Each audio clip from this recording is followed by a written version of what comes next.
Tiffany Tim writes, Indigenous cultures have made space for the women in their community for centuries, knowing that what they experience during moon time impacts her family, and the community as a whole. A woman's cycle was once considered sacred, honored, and respected. The Moon Lodge allows women to shed their responsibilities and the influences of the outside world as they shed their womb lining. They would take this time to go inward, to reflect, to dream, to grieve, to process. As their bodies shed, their spirits shed the accumulated stress of being a woman, releasing what had been built up during the last cycle. Women were given the opportunity to allow themselves to rest, meditate, and focus on connecting to spirit. They were given the space to reflect upon what was or wasn't working for them in their lives and to give birth to new ideas. These women would emerge from the darkness, alchemized and renewed.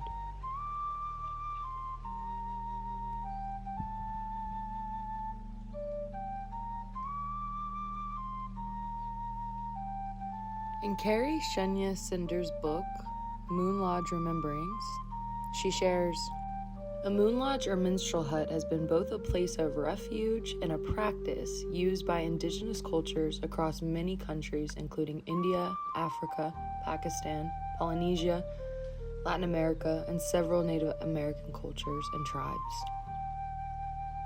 Bleeding in moon lodges is an ancient tradition dating back to 800 CE.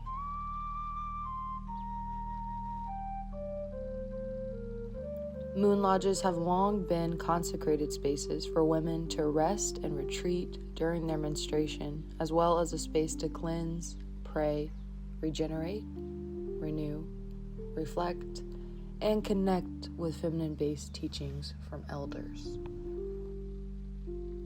The following words are from Rashani V.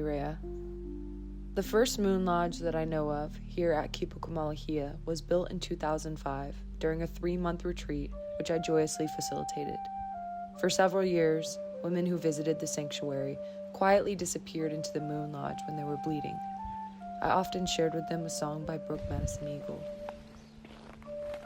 I give away this blood of life to all my relations, and I open my womb to the light. Give away, give away, give away. I open my womb to the light. After several years, the lodge began to deteriorate, collapse, and disintegrate.